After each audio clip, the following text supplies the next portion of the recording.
Titans Podcasting Network. But what I want to get into today with you is the fact that WWE appeared at MSG all week. They took over the building that they made famous. I think maybe coincidentally that they couldn't get on their WrestleMania weekend.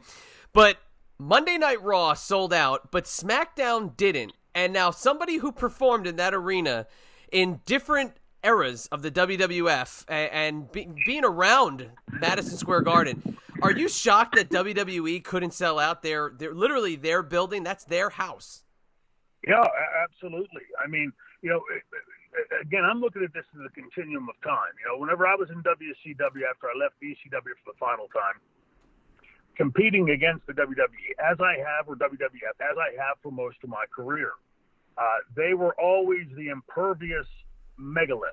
No matter how, it was rare, but there were those days that WCW would have a damn good television taping, and you go in your mind, okay, we're closing the gap, and then you would watch the replay of Vince's show, and honestly, I always felt like the coyote trying to grab the Roadrunner, beep beep, and he was gone. So when I turn on, because let's face it, right, they're the ones that termed the phrase the Mecca of professional wrestling, Madison Square Garden. To see that building that was sold out for time immemorial, from the Bruno Sammartino generation and before until recently, Madison Square Garden was a guaranteed 25,000 person sellout. And now to see them, those pictures that you sent were shocking to me because it looked like WCW at the end.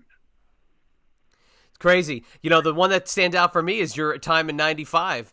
The WWF could be doing bad business across the world. You go to Madison Square Garden, it was a sellout. And that's what I think is funny, that Monday night they sold out because of Stone Cold Steve Austin, and solely because of Stone Cold Steve Austin. And that's documented. The tickets were in the dumper before they announced Steve Austin was on the show. But even though they had The Undertaker on Tuesday night, those pictures that were in the article that I sent you, that's insane. That they would have to tape off Madison Square Garden. And if you were in the old Garden before they did these last set of renovations, or now, you can't even fathom that Vince or a McMahon could not fill that place to capacity. So very, very concerning, especially 3 weeks out from the Fox debut? Yeah, exactly. And look, and you talked about the difference of putting Stone Cold on the Monday Night Raw, and that's documented. Well, if I'm Vince and I'm looking, I brought back my phenom, The Undertaker, and nothing against Mark, but that didn't spur or stimulate some kind of equal jump in sales that Austin did on Monday. It's not, again, this ain't Mark's problem. I think it's a problem for the brand. Kevin Sullivan had infamously or famously said McMahon wanted to always make the WWE the star. That way he didn't have to put up with the personalities and the diva attitudes and the holdouts and all that kind of shit. Well, he succeeded at that. There's no one name. When you look at that locker room now, you don't say, oh, Hulk Hogan, Ric Flair, Bruno Sammartino, The Undertaker, Bret Hart, Steve Austin, whoever. You say the WWE. So Vince has succeeded at that, and look at what it's wrought. Yeah. It's brought him to a point where he can't sell the building out, even with his phenom, one of the biggest draws in wrestling history, The Undertaker. Shit ain't good over there at the WWE towers, if you know what I mean.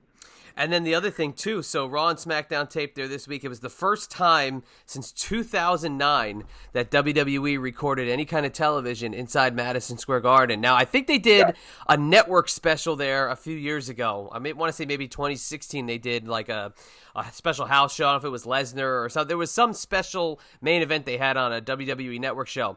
But think about that, too. MSG Network, every single month, in addition to all the television that was on, Superstars, Wrestling Challenge, Primetime Wrestling, the syndicated shows across the different markets, every month you got Madison Square Garden television if you had the Madison Square Garden cable network, and now they haven't been there in 10 years. So there must be some kind of disconnect with their television people, too, that they don't feel MSG is maybe essential to their business anymore. Well, look, Vince believes no one is essential to him. And in business, especially when you get to that apex, right? You are I don't know if it's still the same, but a couple of years ago, he was like the sixth most recognizable brand on the planet. So a guy like that, especially with Vince's mentality, is I don't need anybody. I'm Vince McMahon. This is the WWE, and for a long time that held true. But now, considering that they used to hit the Garden every month, like same as Pittsburgh Civic Arena and all the other rest of the WWE, WWF venues. Now they're hitting it once per decade, and can't sell it out. I remember vividly the last night I was in the Garden. We talked about the last night that I worked for them and going out and cutting the promo. And I cited the number because Vince had mentioned it earlier that night. I said that, good news and bad news. I'll give you the good news first. I'll give you the bad news first. The bad news is the 25,000 of you New Yorkers who paid your hard-earned dollars to see professional wrestling just got fucked because the only true wrestler on the card ain't working. And that it was sold out, 25,000 plus people, jammed to the rafters.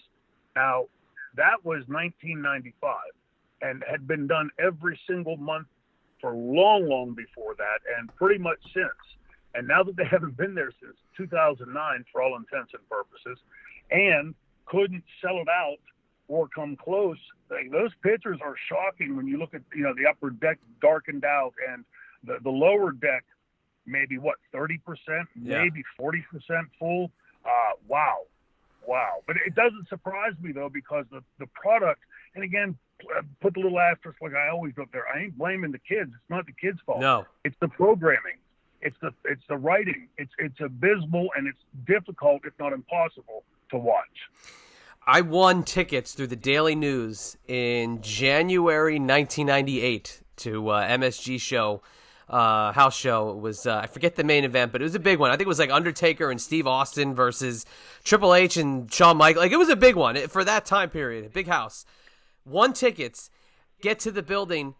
Turns out they were not guaranteed. They were vouchers. You couldn't get in the building. It was sold out. But think about that. Yeah. So people are winning contests and you can't even get tickets to get into a show at Madison Square Garden, and that's a house show, not a televised. Yeah. And in '98 they weren't showing them on MSG Network anymore. That was a great perk of growing up in the early '90s.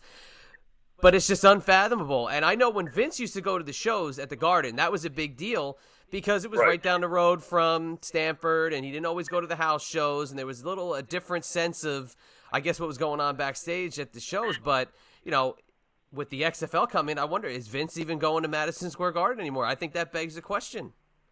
Yeah, it's a really good question to ask.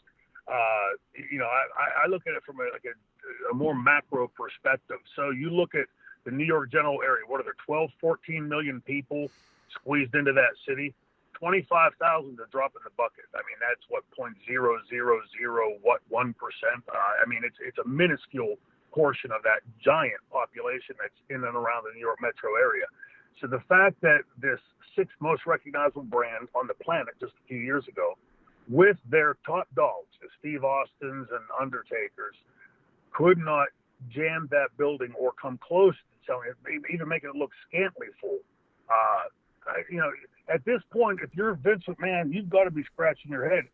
Simultaneous to all that, he's launching the XFL. Vince has got his full attention turned to that. And they're at a point where they're getting ready to launch 3-4 weeks out from the Fox launch. And, newsflash for the Fox executives that signed this multi-billion-dollar deal. You might want to be looking for that golden parachute someplace, because I'm afraid somebody's going to end up with a lot of shit on their face over this.